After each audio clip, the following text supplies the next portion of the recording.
Bonsoir. Je suis très contente de vous retrouver ce soir pour une nouvelle histoire, pour adultes exclusivement.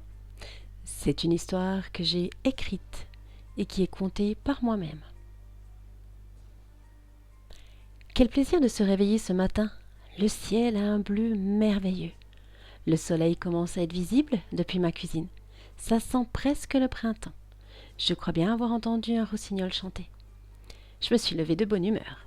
Il y a une bonne odeur de café qui m'attend dans la cuisine. J'adore quand mon mari me prépare une cafetière avant de partir pour son travail. Je suis debout depuis une bonne dizaine de minutes. J'ai ma pâte à crêpes qui repose. J'ai même le temps de filer sous la douche avant que les enfants se réveillent. Ils vont être contents. Ils aiment bien déjeuner avec ça. Et moi aussi. Cela me rappelle mon enfance. Quand nous étions en vacances, nous avions soit des crêpes pour le premier repas de la journée, soit mon père allait chercher des brioches à la boulangerie du coin. Que de bons souvenirs ce matin. Croisant mon reflet dans le miroir du corridor, je me souviens que j'ai rendez-vous demain pour une nouvelle coupe de cheveux. Je pense m'alléger de 20 bons centimètres. Ça va me faire du bien. Je m'en réjouis d'avance. Mais c'est quoi ce bruit ? Dis-je à voix haute. Je m'approche de la fenêtre du salon, je regarde. Ce sont des ouvriers, plus précisément des paysagistes qui sont là. Ils sont en train de se préparer pour tondre l'herbe. Étonnant, nous sommes encore en février. Bon, revenant à la cuisine et perdu dans mes pensées, j'entends des petits pas rapides arriver en courant derrière moi. Mes deux petites toupies sont debout. Aline, 5 ans, et Victor, bientôt 7. Quelle chance d'avoir ces deux adorables enfants. De vrais petits monstres par moments, mais je ne pourrais pas m'imaginer vivre sans eux. Comme je l'avais prédit, pour me remercier, j'ai droit à 2 gros câlins. À peine levés, ils sont déjà en train de se battre pour savoir qui mangera la première crêpe au sirop d'érable. Cela me fait sourire.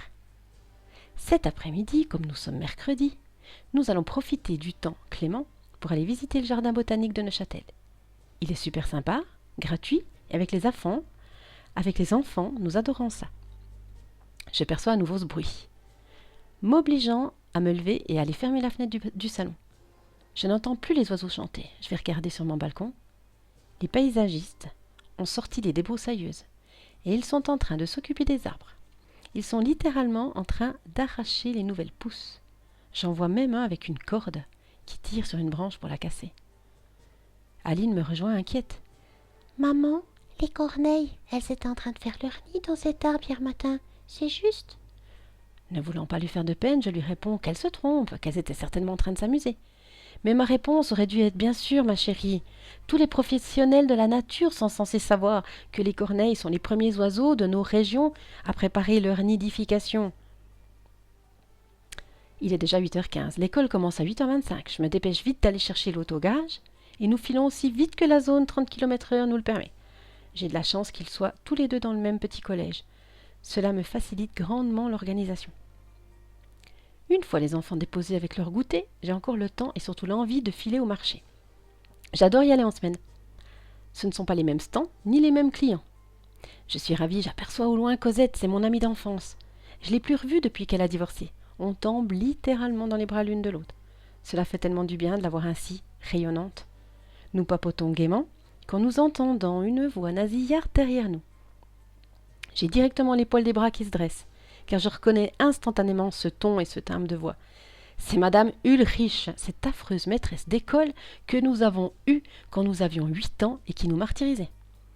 Hé, mais qui vois-je là? Comment se retrouvent les deux pipelettes? Vous n'avez pas changé, toujours à jacasser au milieu du chemin. Puis s'ensuit pour nous un discours aussi insipide que débilitant, narré par cette affreuse bonne femme qui a ruiné notre enfance. Elle est toute fière, ne se rendant pas compte du mal qu'elle nous a fait. C'est tout naturellement qu'elle nous invite ce soir dans son nouvel appartement avec d'anciens élèves de notre classe pour un souper. Bien sûr, nous refusons poliment. Et nous nous en allons très vite avant d'être attrapés par un fou rire. Cosette, indulgente, elle a quand même pris sa carte au cas où nous changerions d'avis. J'arrive à la maison avec mon beau panier de fruits et de légumes frais, quand je me retrouve tellement choquée, figée dans ma voiture. En apercevant la place de jeu devant chez moi, j'en ai des palpitations cardiaques. Tous les arbres ont été tronçonnés. Il y a des branches partout. Les oiseaux volent au-dessus de leur territoire avec des petits cris hystériques. Je constate qu'il n'y a même plus le bosquet sur la droite à côté des places de parc. Plus aucun arbre n'est debout, alors que ce matin encore, ils étaient tous là. À ce moment précis, je ressens une sorte d'énergie étrange à l'intérieur de mon ventre, comme une envie de tout exploser. Je revois le visage ridé de la vieille mère Ulrich, toute contente de me rabaisser sans cesse dans sa salle de cours, car selon elle, j'étais beaucoup trop sensible. Je ne sais pas exactement ce qui me prend, mais je rentre chez moi, comme un automate. Je me dirige vers le petit cabanon sur mon balcon. Et je prends dans ma main une sorte de bêche pour jardiner. Mon mari, il adore planter des radis qui finissent toujours par crever. Je me dirige sans réfléchir, avec mon cerveau sur off, directement vers le paysagiste le plus proche de moi, celui qui est à côté de sa camionnette. Sans rien dire, je lui assène un coup de bêche majestueux en pleine face. 4 de ses dents giclent dans le tas de branches à côté de lui. Le son de son nez qui rentre dans son cerveau est assez joli pour mes oreilles. Son collègue pousse une sorte de hurlement étouffé par la stupéfaction.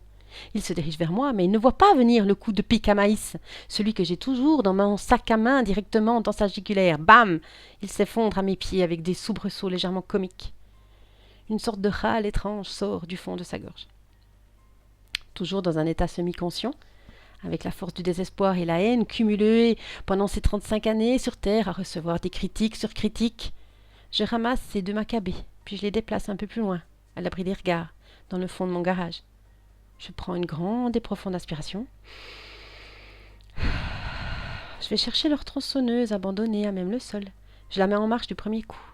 Et pour la première fois, je ressens le plaisir d'entendre ce bruit. Concentrée, je m'attelle à la tâche et je les découpe minutieusement. Je me sens apaisée et transportée sur un nuage de sérénité. Après avoir fini cette délicate besogne et avoir écuré, je m'en vais me doucher. J'appelle mon bien-aimé pour qu'il prenne congé et récupère lui-même les enfants. Me croyant souffrante, il accepte ma demande sans me poser de questions. Il est également d'accord de les accompagner au jardin botanique. Je téléphone ensuite à Cosette et lui demande d'utiliser la carte de visite et d'appeler la mère Ulrich pour l'avertir que nous avons changé d'avis. Nous serons bien présentes ce soir chez elle. Je demande à mon ami de préciser que je m'occupe moi-même d'apporter la viande pour la fondue bourguignonne et que je l'aurai déjà préparée avec du bouillon maison. Bien sûr, je vais devoir en congeler. Cela me servira pour les Noëls suivants avec ma belle famille que je ne peux plus encadrer depuis ces 10 dernières années. N'étant pas complètement folle alliée, je précise à mon ami de se contenter de manger la salade et les frites. Ce soir, pour cette occasion spéciale, je me prépare avec soin. Je mets ma plus belle robe, j'attache mes cheveux, je me maquille même les yeux. C'est la larme à l'œil et très émue que je regarde les persécuteurs de mon passé, ces anciens enfants et cette professeure qui ont abîmé ma scolarité, ceux qui ont infré et dévoré ces 2 macabées.